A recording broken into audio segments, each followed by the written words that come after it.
Welcome to Physical Attacks and Countermeasures, the 11th session.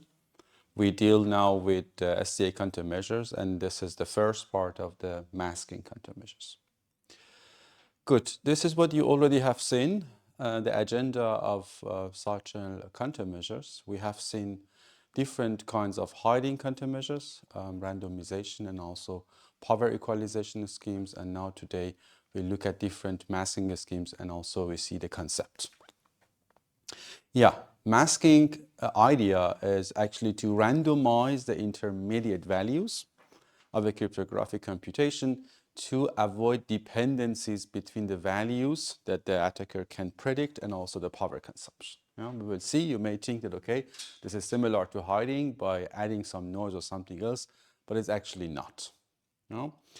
It's usually applied at the algorithm level. The main abstraction level is algorithmic level, but it can be applied in also gate level at the transistor level, means that it can be applied in different abstraction levels, but mainly it's targeted by the algorithmic level. And one reason is that if you apply it correctly, then it's independent of the power consumption characteristics of the device. We will see how. But if you remember, the hiding countermeasures were mainly either at the cell level, like the power equalization schemes, or at the system level, then it means that they don't deal with the cryptographic algorithm at all. They just add noise. But the masking schemes are strongly dependent on the algorithm. Means that if you want to apply masking on AES, it's very different if you want to apply the masking on the DES. Then for each of them, you have to sit down and build the scheme and implement it correctly. And as I said, if it's implemented correctly, then it does not, or its security does not rely on the power consumption characteristics of the device. It means that you don't need to make any model for the power consumption characteristics of the device. Say if the device leaks information and I don't know how, still the countermeasure should provide the security that you are expecting. And then in the simplest way, each intermediate value is concealed by a random mask, random value, random mask. We call this random values mask. That is actually different for every execution. It means that for every execution of the AES, you need to select some random values and then run the algorithm. If you reuse these masks, then you don't have any guarantee for the security. You have to then generate the mask at the start of the encryption. In some implementations, you need to generate these fresh masks, in this random mask, also during the computation. In some other implementation, particularly in hardware, you may need to generate some fresh mask at every clock cycle.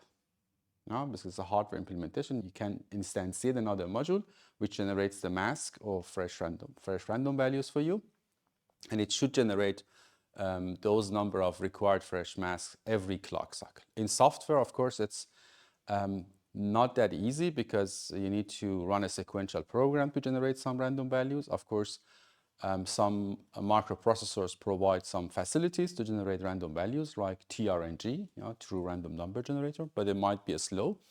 But you can run them in parallel. It means that in the background of the CPU, some TRNG is active, generating some random number for you, and at the same time, the normal sequences of the operation or instructions are running.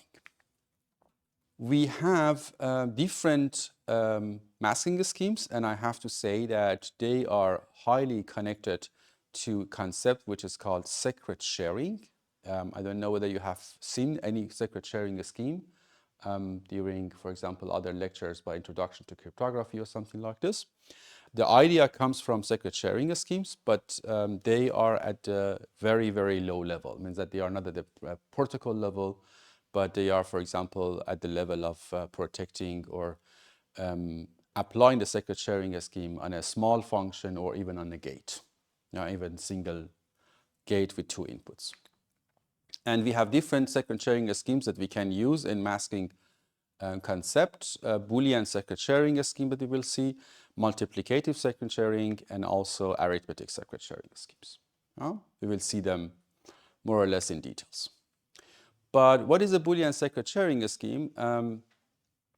Of course, there are different definitions, and at the moment we focus on the simplest version, which is called first order Boolean secret sharing or Boolean masking.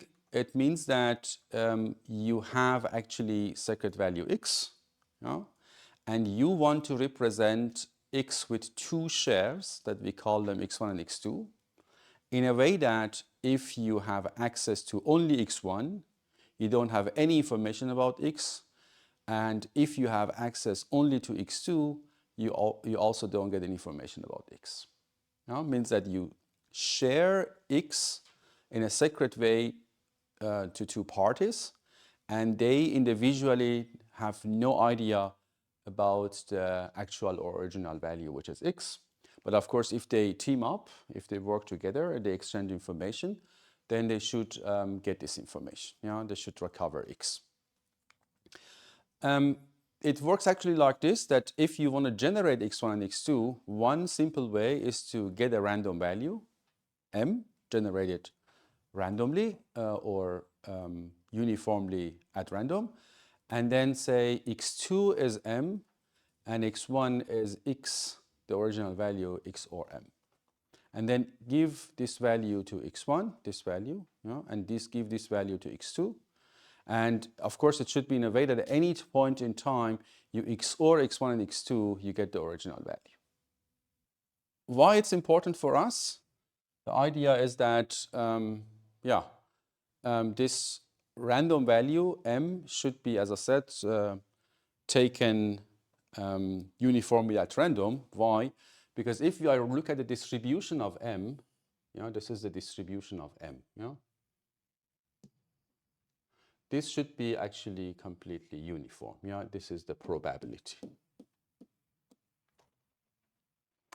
If it's not uniform, if it has some bias, for example, let's say at one point in time, one of them is more probable than the others. Just one example, it's not uniform. Then what happens? Then I actually look at x1, I look at the probability of x1, and I see, it's something like this. Then I can easily actually find the value of x. Because I know the distribution, the probability of m, and I look at this and I know this value, which is the most probable value of m, and I get this value, which is the most probable value of x1, then I XOR them together, I get the x. Of course, this was a very simple example that one of the values of m is more probable than the others, but the concept is that if even a little bit this distribution is not uniform, distribution of m, then distribution of x1 will not be uniform.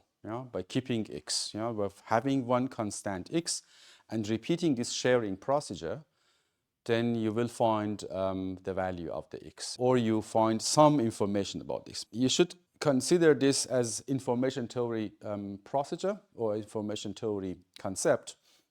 It means that having access to x1, we should have zero information about x, 0-bit information. I mean, if you consider information theory concept again, it should be 0-bit information. If this probability or this distribution is a bit different from the uniform, then of course, looking at x1, you may get some information. It may happen that you don't get exact value of the x, but you get some information about the x. It means that the information that you recover from x is not 0-bit. This is called first order Boolean masking, because it actually has two shares. You can extend it to higher number of shares. And it will be also higher order secret sharing scheme. Means that then I want to represent x with x1, x2, and x3. Then what I do, I say, hey, x2 is m, completely uniformly distributed. x3 is also another m, which is completely independent of the first m, means it's m prime. And I just say x1 is x XOR m XOR m prime. Yeah? Then in any point in time, I XOR all these x1, x2, and x3, and I get x. This is the second order secret sharing or Boolean masking. And of course, with 3 shares. And of course, as I said, m and m prime should be completely independent of each other and each of them uniformly distributed. And you can extend this. Yeah? But why do we do that? Because we want to now try to implement one particular algorithm, one cryptographic algorithm, using x1 and x2, if we focus on the just first order Boolean secret sharing scheme. Means that instead of working with x, we want to work with x1 and x2, and then we should see what happens if we want to apply some function on x. One more thing that you should consider, here at this example, you can think that, okay, x and m, each of them is, for example, 1 bit, Galois field 2, GF2. Or you can think about them a larger field, means that, for example, x is 8-bit value, m is also 8-bit value, and so on. Then it doesn't matter, I mean, the size of x or the field should be actually the same. If it's, and for example, 10-bit value, m should be also a 10-bit value, and so on. Now, if you have some functions that you want to apply on x, for example, x is larger than 1 bit, for example, 8-bit value. If you want to apply a function, a linear function over x, then what should we do? First, what is the definition of a linear function in this domain? Boolean or binary linear function. F of x, XOR z should be f of x, XOR f of z. This is clear. This is a definition. And if the function fits to that definition, then you can say before applying the f, you notice that x1, XOR x2 is x. This is what is written here. If you XOR 2 shares, then you get x. But if then apply f over both of them, you apply f over this and apply f over this, this is actually what is happening. Means that you apply f over x1 and you apply f over x2, then actually what you applied f over the x. What it means that you had a function, let's say y equals f of x, but you don't have x, you have x as x1 and x2, means that these 2 shares are given to you or given to this function. Then what you do, you say y is actually f of x1 and f of x2. Means that this can be y1 and this can be y2 in a way that if you XOR y1 with 2, you get y, which is actually f of x. If it's a linear function, then everything is fine. You just apply f on each share individually. If you have multiple or more than 2 shares, then it's the same. If you have 3 shares, then you apply f on every share also individually. Why we do this? What we said that if you have only x1, then you don't get any information about x. Now suppose that you have a function over x1. The leakage of this function should be also independent of x. And the leakage of f over the x2 is also independent of x. Then at any point in time, if you look at the power consumption traces, in average, then the power consumption when x1 is processed and the power consumption when x2 is processed is completely independent of x. And the problem that we had, that the CPA or DPA or these attacks actually are working, is gone. But our life is not that easy. You will see now. The thing is, all linear functions in a cipher can be easily masked by Boolean secret sharing scheme, since, as we said, the mask changes in a way that they are easily traceable. We can easily trace them, and And what you should also consider is functions that are actually affine, not linear. What was the definition of the affine function? A of x was a linear of x or a constant which is independent of x. Yeah, you remember this is the affine function, for example, at the end of the ASS box. Yeah? Then if you want to apply the Boolean secret sharing scheme over x, then what we have, then we represent x with x1 and x2 in a way that x actually equals x1 x or x2. Yeah? Now if you want to apply a over x, then you need to apply actually a. For example, we say y1 is, call it y1 is affine transformation of x1, the same affine, and y2 is actually only linear over x2, or other way around.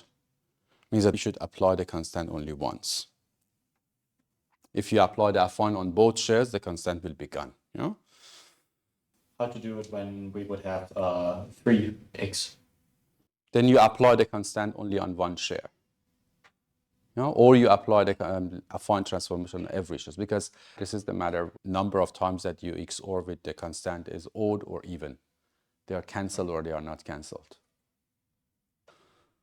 Good, then for AES, you know the add round key is linear. Shift rows, you know, it just changes the position of the bytes, is also linear. Then mixed columns is also a linear. You remember what is the mixed column? Was just matrix multiplication by constant. And multiplication by constant can be only implemented by XOR. If you remember again, the multiplication by 2 and multiplication by 3, they are just XOR. And the rest, the result of the multiplication by 2 and multiplication by 3, they are also XOR together in the matrix multiplication of the mixed columns. And then all of these operations are actually linear and easy to be masked by Boolean secret sharing. But of course, nonlinear functions are more difficult to mask, and this is actually the problem.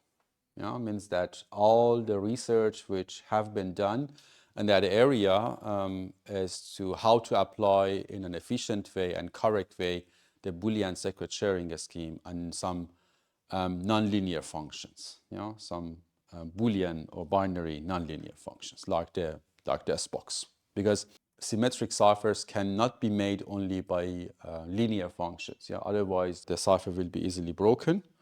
Yeah, then symmetric ciphers are a combination of linear and nonlinear functions, and then we have to anyway deal with the application of Boolean masking and nonlinear functions. For example, the AES S-box subbytes, you know that a S-box of x1 x or a S-box of x2 is not the same as a S-box of x. This is clear. Otherwise, the S-box would have been a linear function. Then what you can do, sometimes you can think about modifying AES S-box and pre-compute them and store them and then afterwards use them. We will see how. But it's super inefficient. I can explain shortly for you here what we can do. You can think about having the S-box. You know that y equals S of x, but then you don't want to have the x, you don't have the x, but you represent x with x1 and x2. And then what you can say, I actually generate the S prime. I say for I equals 0 till ff, or 0, 0 to ff.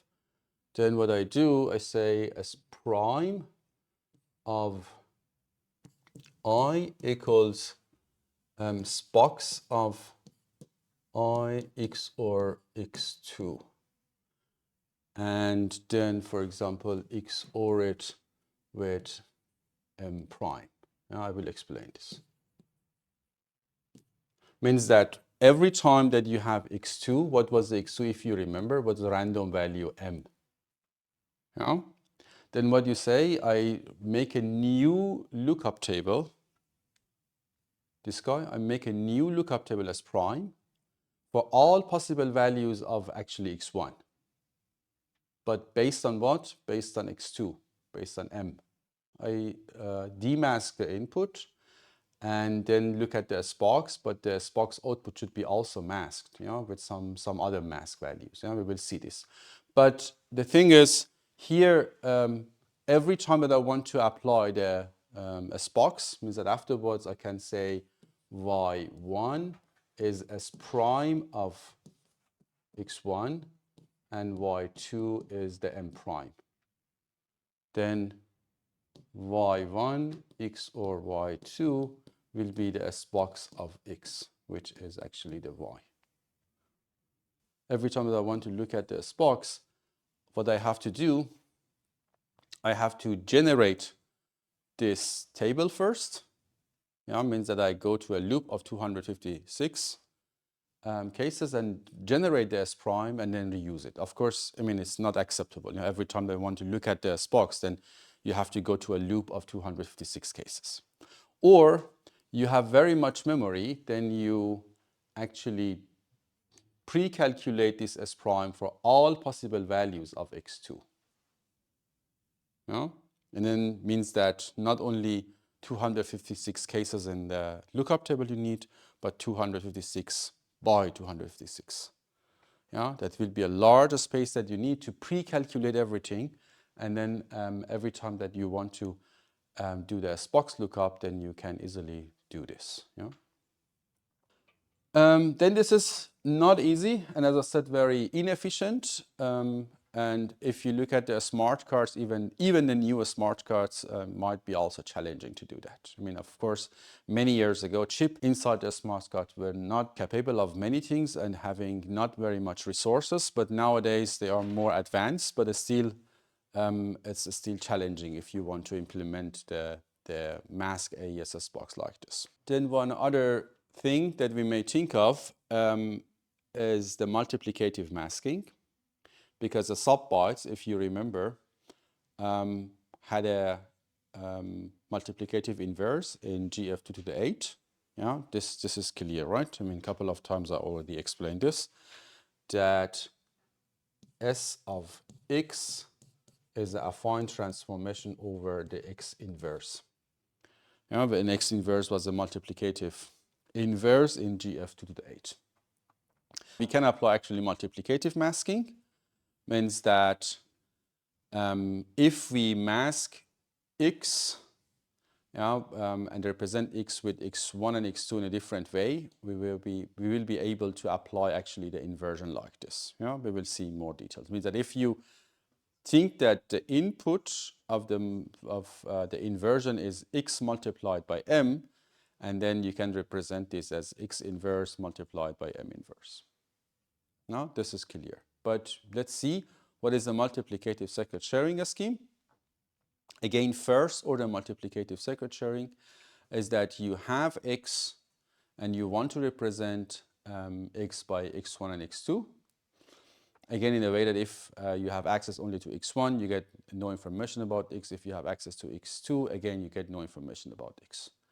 And how you represent this, you select a random value m, again, uniformly distributed, and say x2, the second share, is the inverse of m, and m multiplied by x is the first share.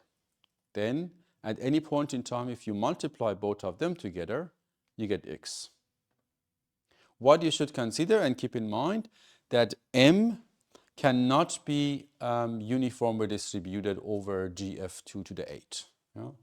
M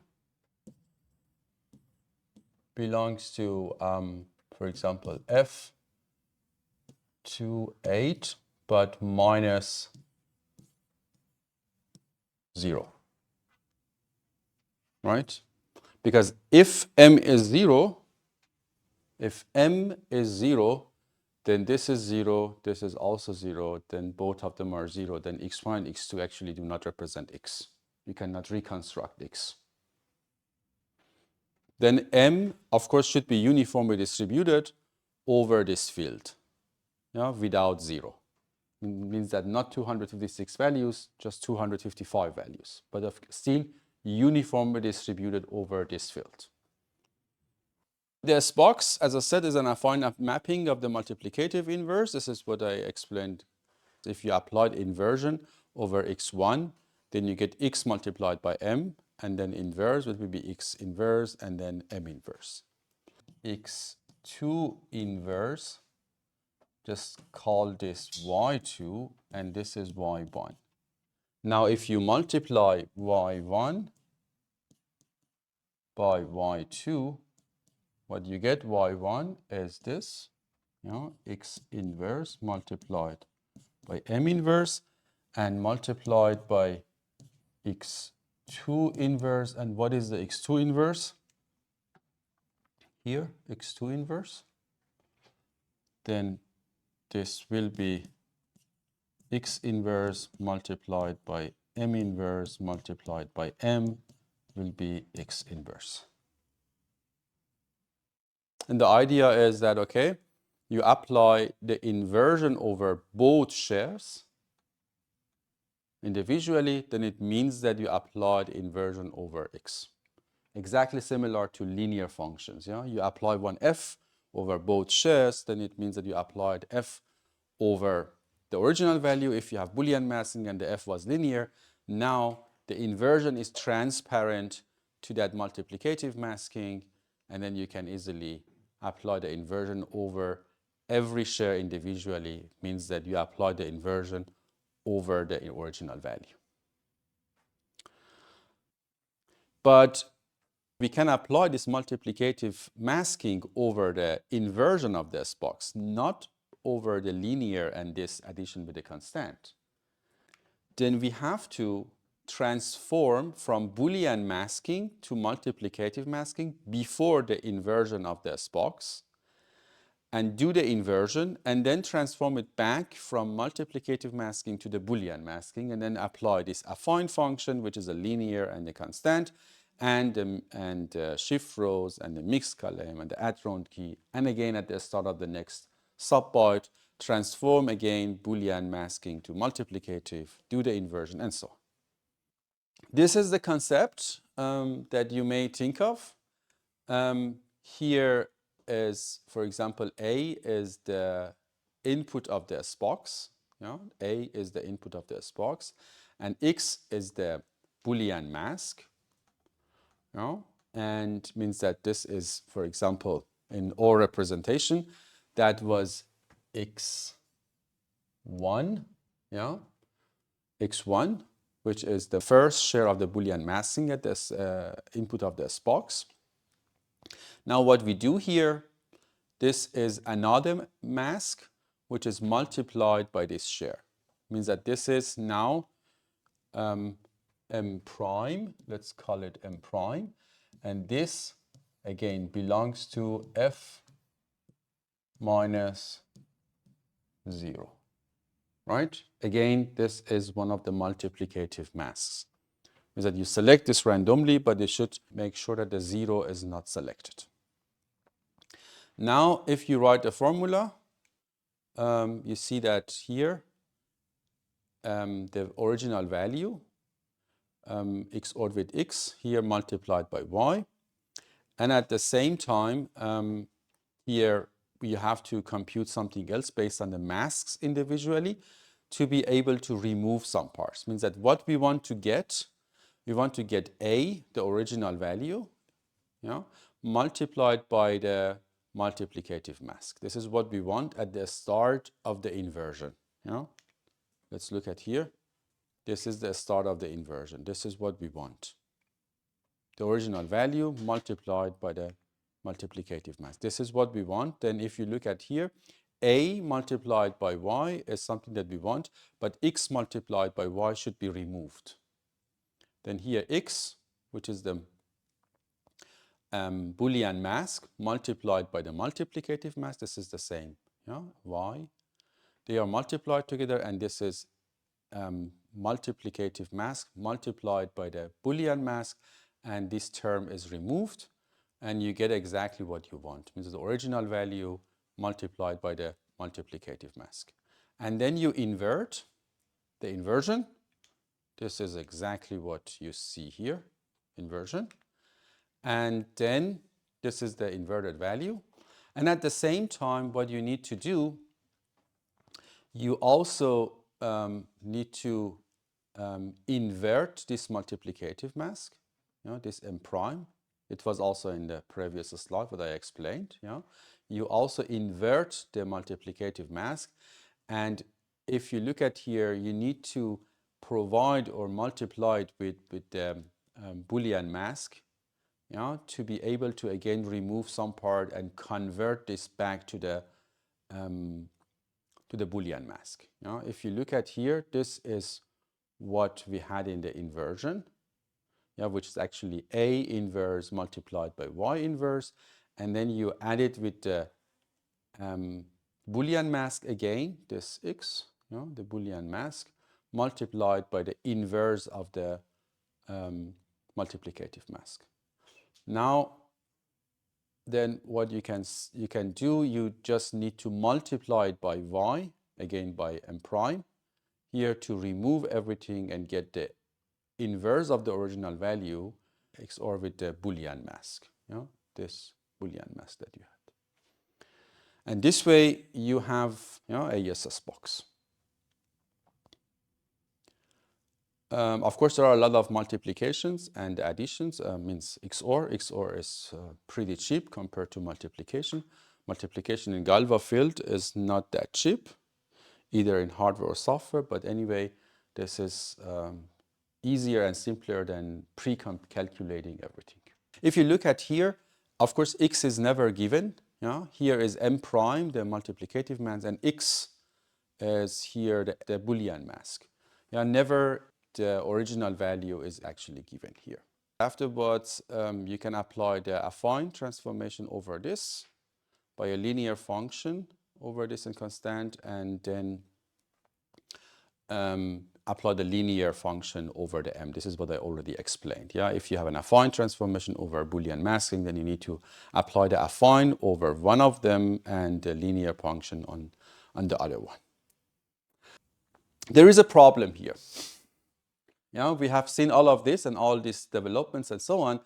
The problem is that the zero value is always masked to the zero value. This is one of the biggest problems of this scheme. If I get back here, completely independent of the spokes here, if X is 0, if X is 0, completely independent of M, doesn't matter which M you select, X1 is always 0. Then if you look at X1, and you see X1 is 0, then you definitely know that X is 0. Then you don't share X correctly in the multiplicative mask. And you already learned that the zero value model actually works easily. Now, what was the zero value model? You say zero value of X is 0 if X is 0 and is 1 otherwise,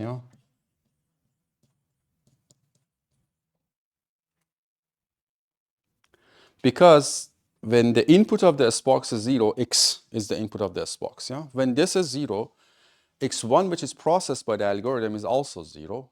Then you make only this classification and you say what you are doing in the attack in CPA, DPA, you don't know these masks, and they are changing for every execution of the software. You cannot predict them, and this is the idea. And we should not be able to predict the mask, because it should be uniformly distributed.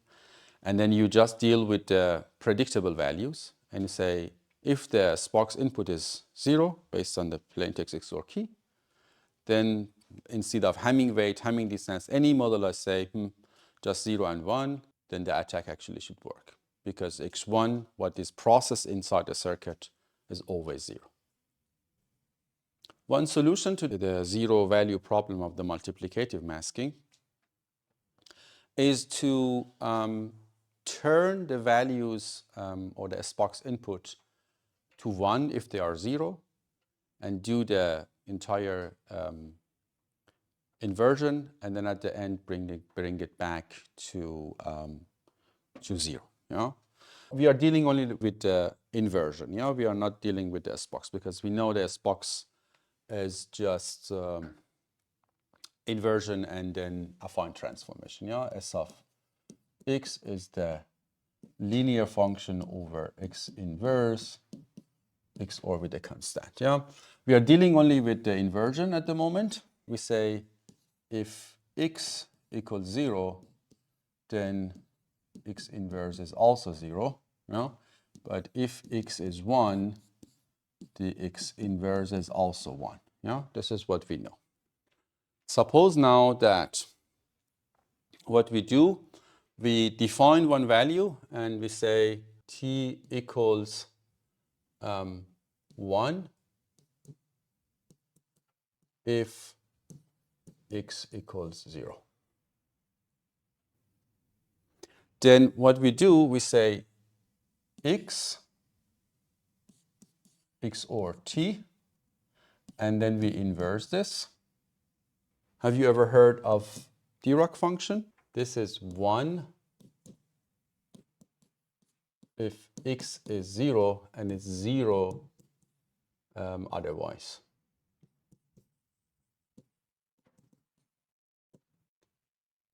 This is a Dirac function, and this is exactly the definition. If x is 0, then the output is 1, otherwise the output is 0. Then if you XOR this t, the output of the Dirac function, with the input of the SBox or input of the inversion, this will be actually similar to this. X inverse XOR t.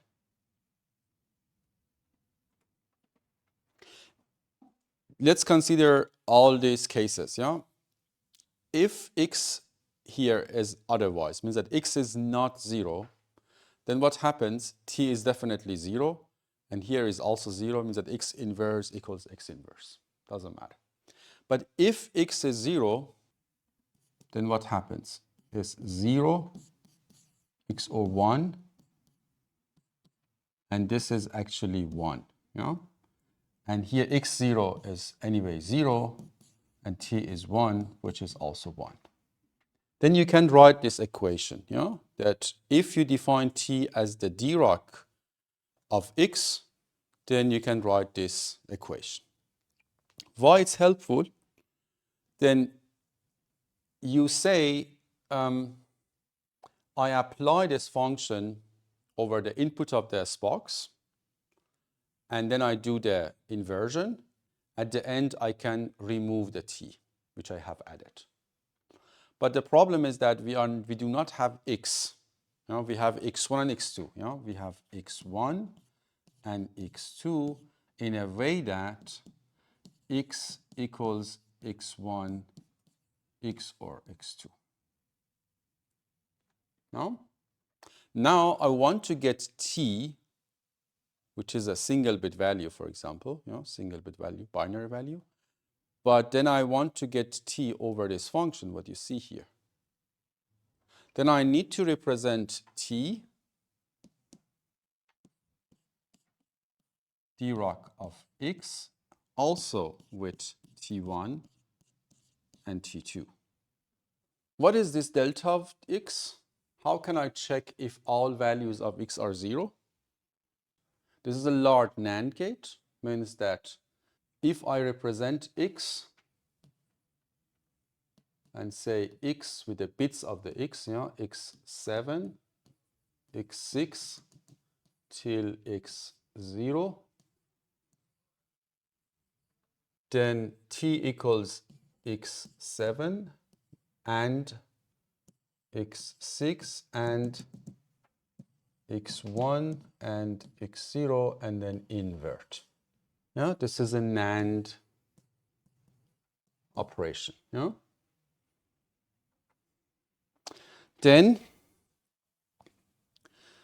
I have to apply this NAND operation over not x on x1 and x2. Yeah? This is something that we will see a bit later, yeah, how to apply this NAND operation. But means that I calculate T1 and T2 based on x1 and x2 in a way that I don't leak any information about x.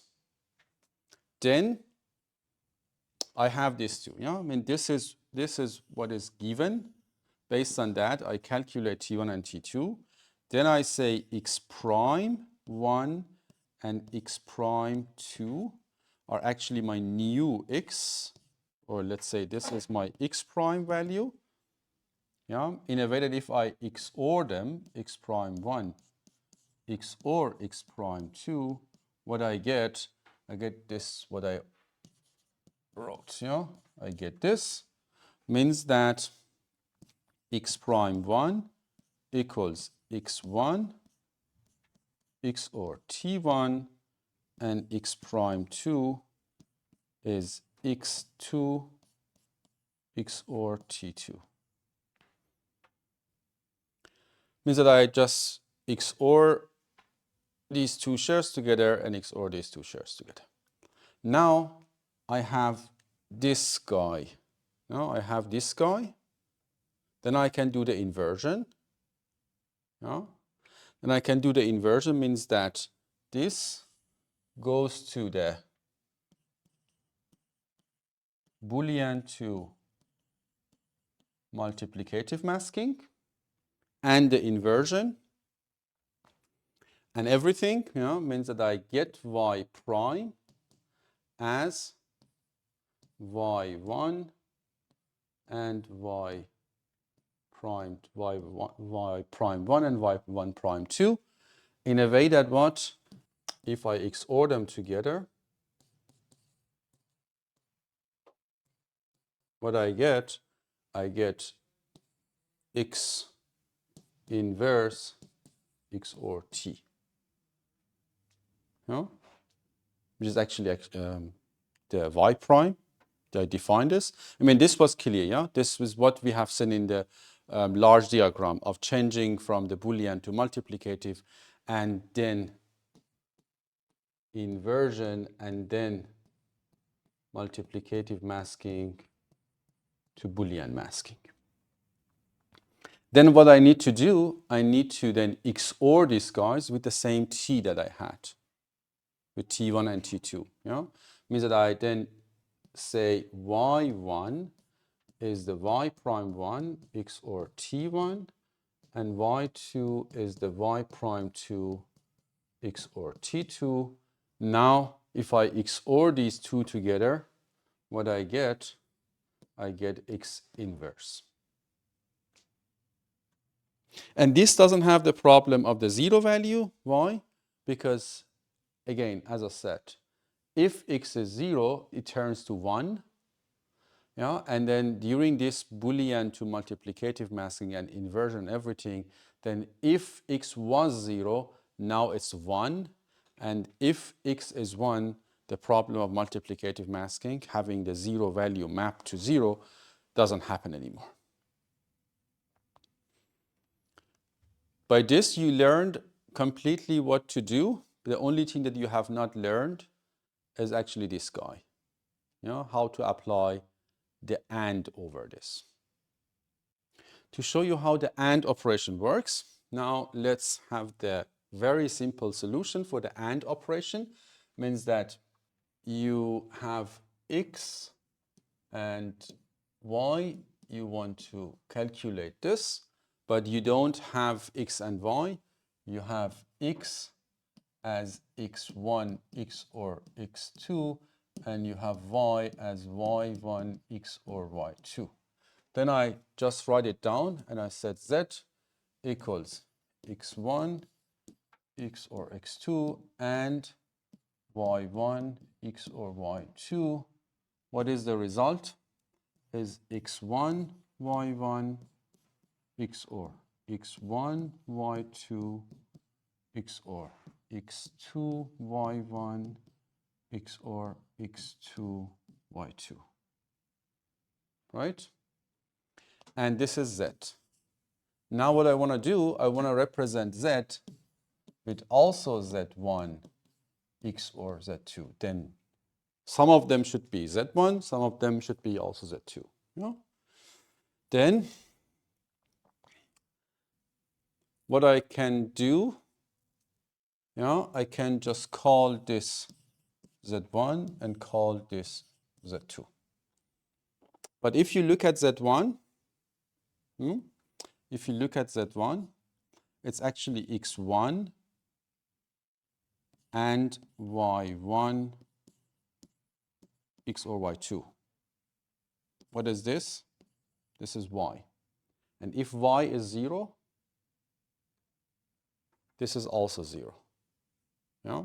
Means that if Y is 0, then Z1 is already 0. Then you look at Z1, you already learn information about Y. Then you have to do something else. Means that what I just said is not correct. No, this you cannot call, and this you cannot call. Then you say X1, Y1, XORed with X1, Y2, XOR a random value. And this is called Z1. Then similar to here, I say X2, Y2, XOR X2, Y1, XOR the same R is Z2. Now, if you XOR them together, of course, this R will be cancelled from each other.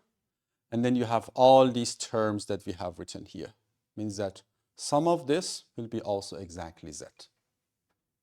Then if you look at there, here, we just calculate based on the X1 and Y1 and Y2, and here X2 and Y2 and Y1. Yeah? We never deal with X, we never deal with Y, we never deal with Z. But this is important. Yeah? You have to first calculate this and then XOR it with the R, and then afterwards XOR it with X1 and Y1. This should be blinded. Yeah? This should be blinded before you do the XOR. Otherwise, you see here, the result of this is already actually leaking information about Y. Yeah, you have to do it. But this R is one of the things that I have said. This is a fresh mask. That every time that you apply this AND operation, you have to get a new R. And then that NAND operation that we said, you remember NAND operation with 8 inputs, then you have to divide it into 2 input AND gates. Means that you say X7 and X6, they go to AND, and X5 and X4 to an AND, and X3 and X2, X1 and X0. And these ANDs you have to represent based on this. I mean, this is just symbolic. For example, for software, you call a function for this AND, and it actually performs this. Of course, every input has 2 shares. And these 2 go to another AND, and these 2 go to another AND, and these 2 to another AND. Then you get this and invert it.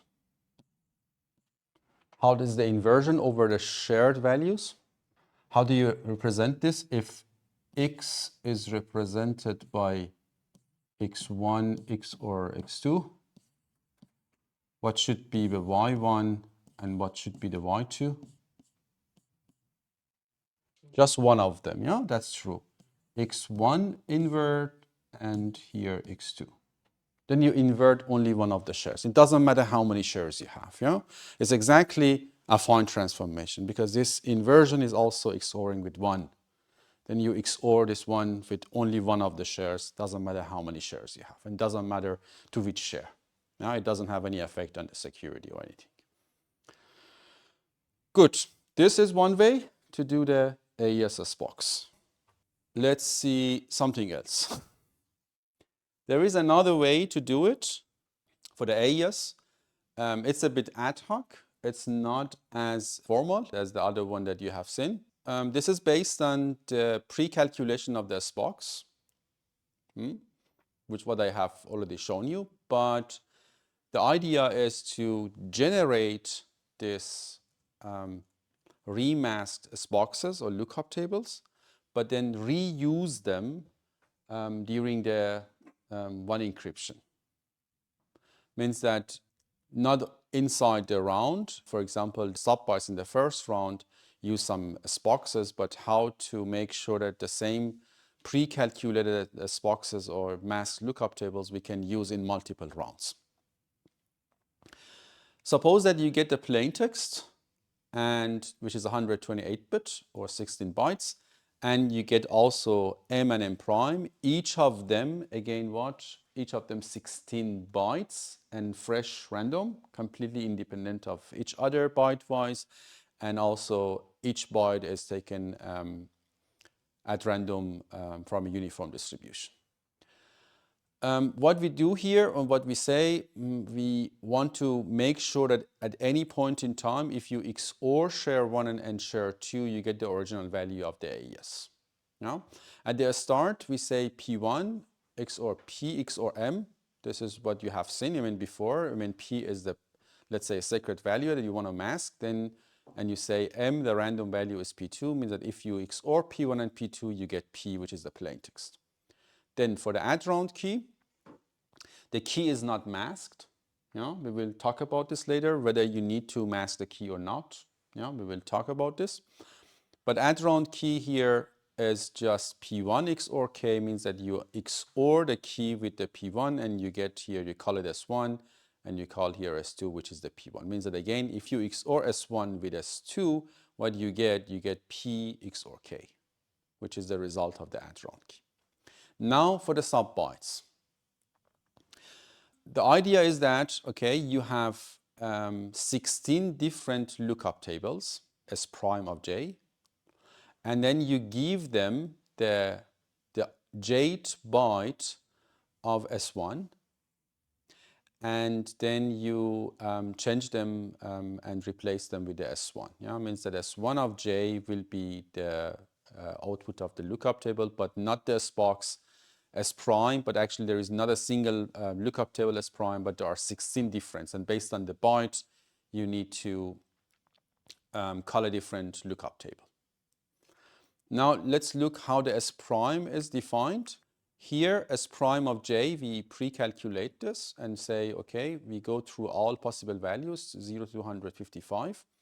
And suppose that we are with only one byte, J equals 0 to 15 are all bytes or 16 bytes, and then suppose that J equals 0, the first byte, and then it will be the box output because the input is already masked with M of J, the jth byte of M, and then we remove the mask and say here, this is the box output, and now it will be masked with another byte, which is M prime. Means that M and M prime are different. We will talk about this.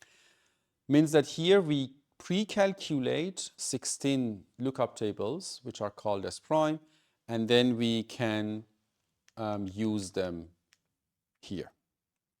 But then if you remember the output of the S prime, was masked with M prime, then now after the subbytes operation, if you XOR S1 and S2, you should again get the output of the subbytes, because it's now masked with the M prime. And as I said, M and M prime should be completely independent of each other. Now, what happens? Then shift rows is changing the position of the bytes. We do it on both shares. Mixed column is a linear function. We apply this on both shares individually. Now, at the next round of the AES, what we should do, the next round of the AES, if we look at here, if we have a loop and it goes to the add round key, then of course the new key, the new round key should be added, but the assumption when the S prime is calculated is like this, that the input of the S prime is masked with M. The input of the S prime is masked by M. Then we should make sure that every round after mixed column is performed, we change the mask back to M. How do we do that? If we look at the S2 No, it's here M prime. And then afterwards, the S2 will be the shift rows of M prime. And then mixed column will be over this, means that mixed column of shift rows of M prime, means that here at the output of the mixed column, here output of the mixed column S1 is masked with this guy, with the mixed column of shift rows of M prime. To be able to move it back to M, then we XOR this with a fixed value, which is called M double prime. Means that when M and M prime are given completely independent of the plaintext, we calculate M XOR mixed column of shift rows of the M prime, and then XOR M. Now then easily, if we XOR them together, we get M. Keep in your mind that you should not every time calculate this and then XOR it with the M. This should be pre-calculated and should be stored in M double prime, and then M double prime should be XORed with the here S2. What is also interesting, you actually don't need to calculate this part at all. No, you don't need it. You just work with the shared one. And then here, you just XOR M double prime with the S1, and then you come back, you do the add round key with a new round key. You can reuse the same operations here, same as boxes, and the same thing. But then at the end, when you are at the last round, when everything is done, you have to remove this mask. What was the removing the mask? What we said, every time you can XOR here these two guys, but as I said, we don't calculate S2, and at the last round, mixed column is missing. What we should do, at the last round, you can say that, okay, at the last round, these two are missing, then you have to remove the shift rows over the mask. Means that at the last round, S1 will be the shift rows of S1. You do this. And what you do, you also apply the add round key at the final round. And you say S1 equals S1 XOR, for example, the K10, the 10th round key. And then you need to construct a ciphertext and say ciphertext is actually S1 and then XORed with the shift rows of M prime. Then everything will be done, the ciphertext is there. The problem or the problems, is first you need to calculate this, which is a long loop. If you consider a software implementation, then 256 multiplied by 16 times, you need to pre-calculate this at the start of every encryption. And another possibility to perform the attack is that the masks of the boxes in all rounds are the same. But then if you are able to find a collision between two rounds, but it's not that easy, I have to say that. Finding a collision between the first and the second round is not that easy. But if you find such a collision, you might be able to recover something. But the most important problem is actually this guy. Now, why M and M prime should be different? It's also given here. This is a necessary condition, and M and M prime should be different. Suppose that in a simple way, M and M prime are the same. And we say the SBox input is masked with M, the SBox output is also masked with M. S1 equals S prime of S1. Means that the input of the SBox is given to the lookup table and it's written in the same register or same memory. The place to store the SBox input and SBox output are the same, which is the usual thing. And the new value of S1, this is the previous value of S1, and the new value is a SBox of the plaintext XOR key in the first round, XOR with the M, if M and M prime are the same. Because if we consider M prime is the same as M, the output of the SBox is masked with M. But the input of the SBox is also masked with M. Then if you remember the Hamming distance model, you just get the Hamming weight of the XOR between these two values. S1 XOR S1 new, and then Hamming weight, this Hamming distance will be the Hamming weight of the plaintext XOR key, which is the SPOC's input, the previous value which was here, XORed of course with M, and now XOR with the SPOCs of the plaintext XOR K, XOR M and the M are cancelled from each other, and this is completely independent of any mask value. Is that if you consider this in your model, in your hypothetical or intermediate value, or the Hamming weight of the SPOC's input X or SPOC output, the attack will work. Keep in your mind again that knowing this model needs some information and some knowledge about the implementation, but you learned a moment correlating DPA, for example. That attack actually works without having any knowledge about the intermediate value or the power model. Yeah? Because it's completely independent of the mask value, and it doesn't matter, and it's also individual for every byte. It means that not 2 bytes or 3 bytes or multiple bytes are combined together. This is just a function over one state byte. You have learned this, and you know that the attack, the implementation of the or application of the masking in software is not that easy. There are many other things. The story doesn't end here. We do not deal with this in the lecture anymore, but even if you implement all of this in software and everything is fine, there are many other things which may violate all of your assumptions about the masking, particularly in microprocessors. Now, microprocessors have some microarchitectures, means that there is a hardware, it has ALU, it has memory controller, and many other things which are completely out of our control. You buy a microcontroller, for example, from a company, an ARM processor, and of course you know the instruction, you know the program memory, you know many things, but you don't know exactly how the hardware is built.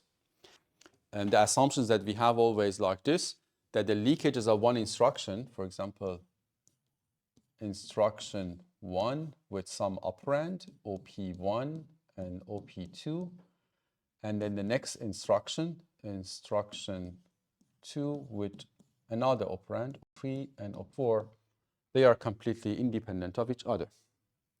And their leakages are also independent of each other. But it's actually not the case.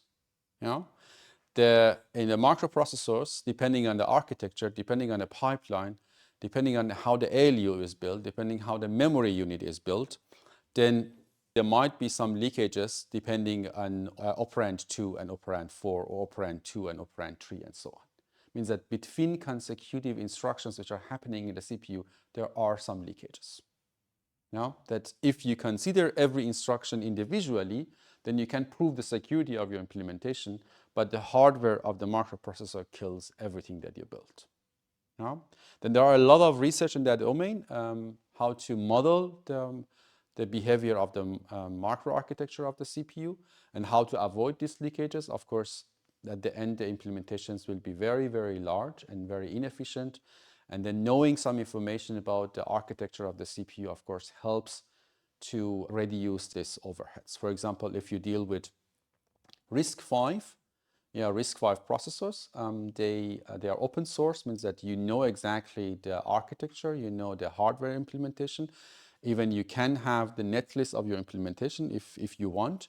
Then you can model the behavior of the processor in a better way and then avoid all these overheads if you want to cover everything, cover all the microarchitectural leakages.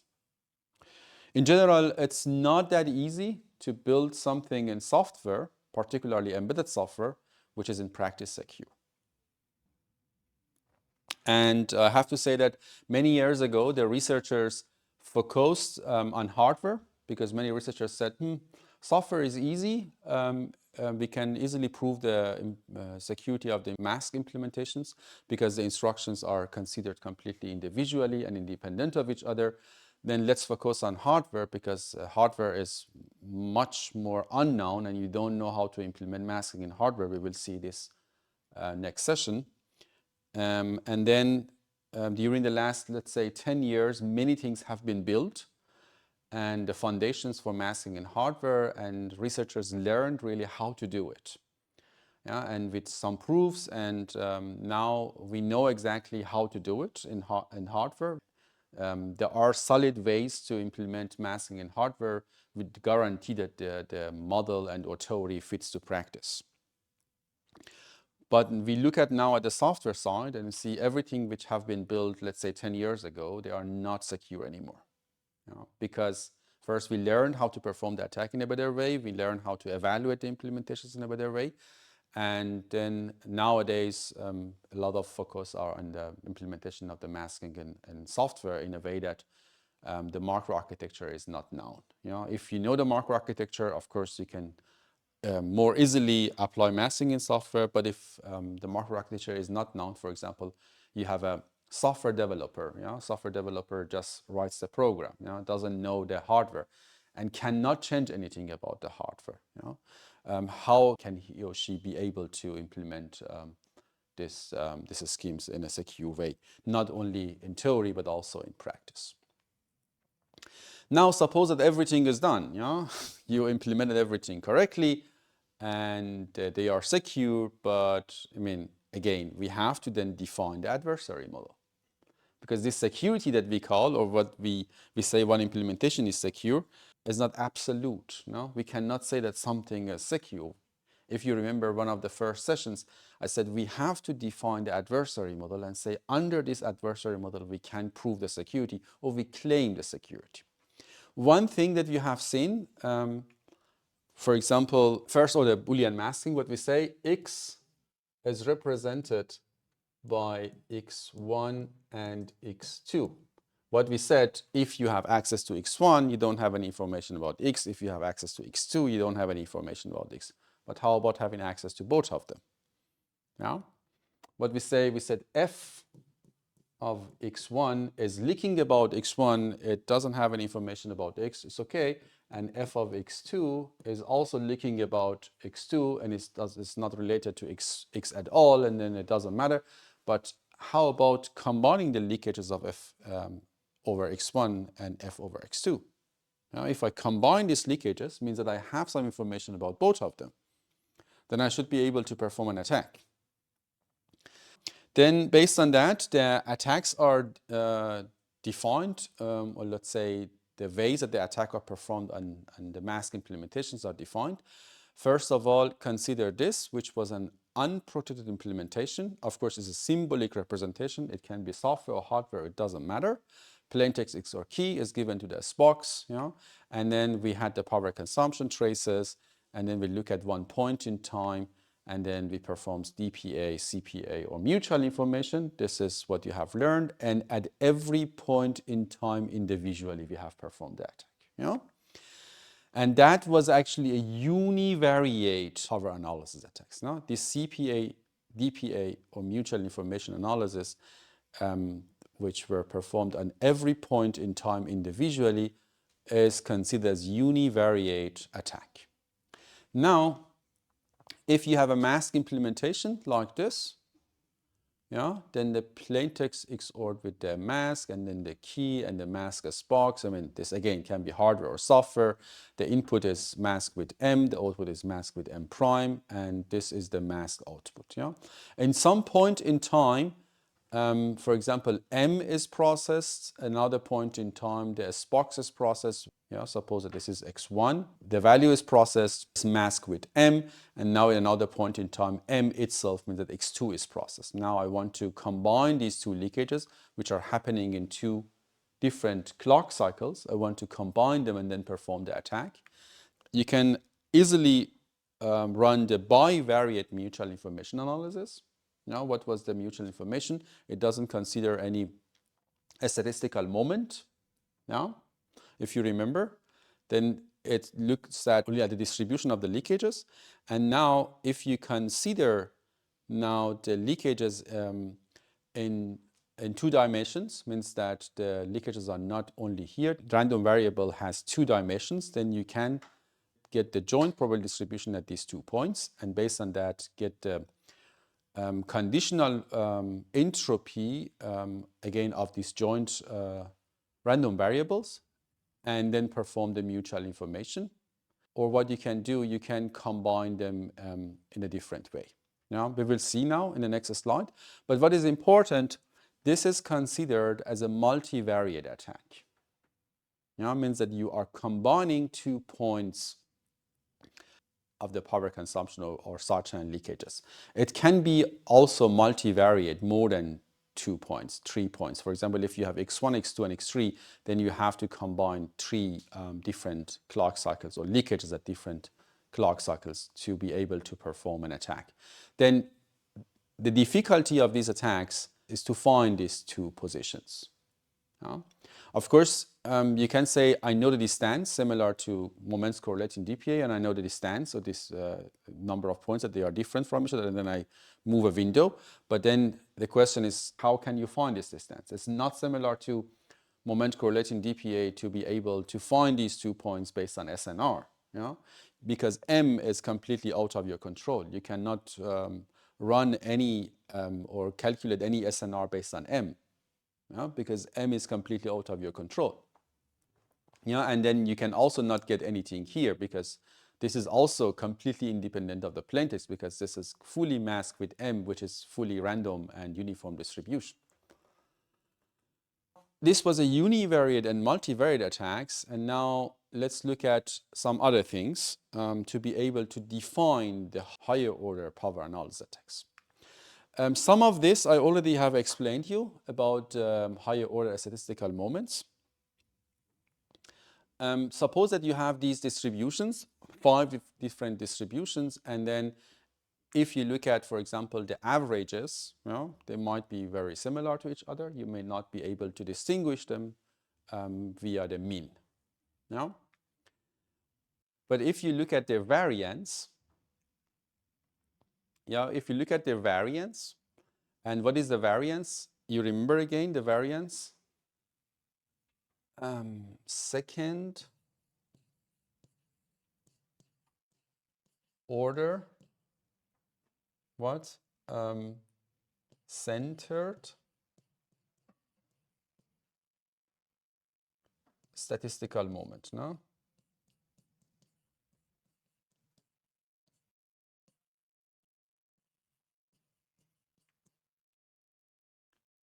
It tells you how wide these distributions are.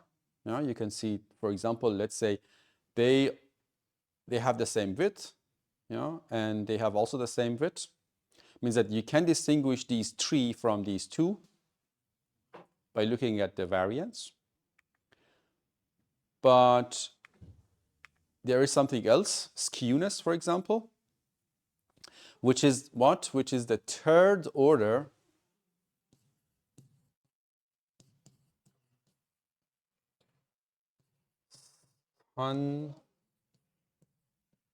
standard or standardized, again, statistical moment. Then what it says, the skewness says the angle of the distribution. It says that whether it tends to right or it tends to the left. You can see that this is actually symmetric. If the distribution is symmetric, the skewness is 0. Here, for example, is also symmetric, and the skewness is 0. It's also here symmetric, and the skewness is 0. But if it tends to the right, it's positive. If it tends to the left, it's negative. Then if you look at this, now you can distinguish actually these 2 distributions from all the others. And there are also some other statistical moments like the kurtosis, that it tells you how sharp the distribution is, which is actually now the 4th order.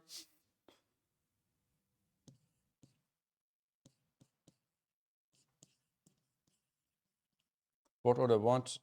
Standard or standardized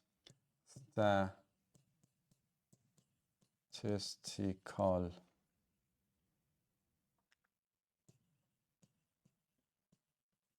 moment. That you can say, I can distinguish actually these 2 also from each other. This is what you have seen. This is a univariate attack, And this is actually now a bivariate mutual information analysis. Now, if you don't want to perform a mutual information analysis, you can combine these 2 points and then perform the CPA or DPA. Combining these 2 points, there are many different ways to do that. Now, if you multiply them together, you do a nonlinear function. If you multiply these 2 points, the leakages together, you do the nonlinear function, and it's actually called second order bivariate CPA or DPA. Why bivariate? Because you are actually considering 2 different points in time. It has been actually proven that the best way to do this, to combine them, is to do mean-free and then multiplication. Let's say mean-free product. No, mean-free product. Means that you get all the traces at this point in time. You then subtract the mean from every point, and you also subtract the mean of this point from all the traces here. Means that you make the mean-free, if you remember, mean-free bring into the center, and then multiply the points together. Then you reduce a bit of noise, and then the attacks would be usually more effective. Yeah. But if the leakage actually happens at the same point in time, means that suppose this implementation, suppose in hardware, that not M and the value which is masked with M are processed in 2 different clock cycles. If they are processed at the same time, for example, particularly in hardware implementations that we will see, that all shares are processed at the same time, you know, but the leakages of them are added together. You know, suppose that there are some functions, some modules in the hardware that they are working, they are receiving the input, and they receive both shares, but the leakages are completely independent of each other, but they are some modules that they work at the same time, that the leakages are added together. Then you need to also do the multiplication here, to perform the CPA, DPA. Then you need to actually do the squaring, means that you multiply this value to itself, but again, the best would be mean-free product or mean-free square. No? Then you need to do the mean-free here, and then square every point in time, and then perform the attack. You may ask where this mean-free comes from. Do you remember again the formula for the variance? We do first mean-free and then a square, and then sum up all the values or get the average. But if you add them together, you do not actually multiply them together. You don't apply any nonlinear function. This is, again, if you apply the addition or just add these 2 values or leakages together, then you are not performing a second order attack, you are performing a first order bivariate attack. And of course, if you multiply one fixed constant value to this leakages, it doesn't have any effect on the attacks. In general, if you have 3 shares, then this is the same thing. Means that then you need to multiply 3 points. Again, make them mean-free and do the product or multiplication, and then perform the CPA, DPA with any model you have. For example, the Hamming weight model, the bit model. Or if you want to perform the mutual information analysis, you can still do it. You can still do the combination by mean-free product and then perform the mutual information analysis, because for this DP and CP you need a model, but the MIA you don't need a model. Or you can of course do the bivariate, but for the bivariate MIA you need many samples and many measurements, because you need to feel these distributions or joint distributions. If everything is happening at the same time, like here, again, mean-free product, doesn't matter how many shares you have, then you can perform the third order attack or higher order attacks.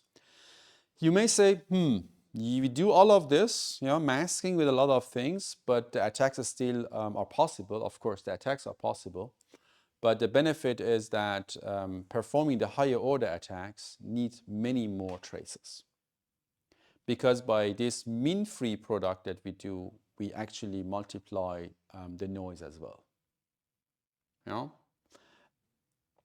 The attacks still are possible considering a stronger adversary model, but many more traces are required. And it's actually proven that if you have a second order attack, and then the number of traces actually increases quadratic way over the noise level. Now it means that you have more noise, then you need many more traces to perform successfully the attacks. It means that if you have a first order Boolean masking, you cannot prove the security against higher order attacks. If you implement it correctly, then you can claim security against first order attacks, but not against the higher order attacks. But then higher order attacks are harder to be performed because they are sensitive to noise. Then the idea is to make a very good first order Boolean mask implementation and then add some noise. But for example, by clock jitter, by adding some other noise generator inside the implementations, then you have a combination of hiding and masking, you increase the noise, then you make the higher order attacks harder, but you do not provide provable security against higher order attacks. This is again some summary that the second order DPA and CPA, and then in a univariate, we process traces by mean free square. This is what I already explained. By multivariate, we pre-process the traces by centered product. And what we can also do, we can also perform second order correlation enhanced collision and also second order moment correlating DPA. In the second order correlation enhanced collision, we just use the higher statistical moments. You remember we used the mean and we then correlated the moments with the moments. Now instead of the mean, you can estimate a variance or a skewness or kurtosis and then perform the correlation collision attack. And in the second order moment correlating DPA, then you use the higher statistical moments, the variance, the skewness, and kurtosis. But we need to pre-process also the traces. If we use the variance second order, we need to pre-process the traces based on mean free square. If we select the third statistical moment, the skewness, or we want to perform the third order moment correlating DPA, then we have to pre-process the traces for the attack as mean free cube and so on. To show you how the correlation enhanced collision attack works, do you remember this? That at this point in time, we got the mean before, now we get the variance, based on the plaintext values, exactly similar to before. Instead of mean, you get the variance. You do the same here, considering delta k equals 0, the variance, considering delta k equals 1, the variance, and so on. And then you correlate the first variance vector with the second variance vector, considering the delta k, and you get a correlation value and so on. And all the problems that we explained with respect to the low number of elements in the correlation estimation stays valid. This is exactly the same thing. But in the moments correlating DPA, here, what you do, you get a variance, for example, a second order. Up to this point is similar to correlation collision attack. But now in the moment correlating DPA, you get, if you remember, we get the delta k, we guess the delta k, and then we XOR it with the P2, and we get 45, and then we should actually get the values from this model. This is CPA using that model. We do the same with the other delta keys. This is as before. But now for the correlation, what we have performed, before we were getting exact this correlation between this and this, but now we have to pre-process this one as well. We need to pre-process this again as mean free square, then perform the correlation. Means that this is the higher order CPA using a model which we got from the same device. That's all. You calculate or get the correlation for each of these cases, and then if, again, the second order leakage exists there and you have enough number of traces and so on, then you recover the key based on, again, the highest value of the correlation. And one of the assignments that you have is also based on that. Not the one that you have now, I think the afterwards. You get one based on the correlation collision attack and moments correlating DPA.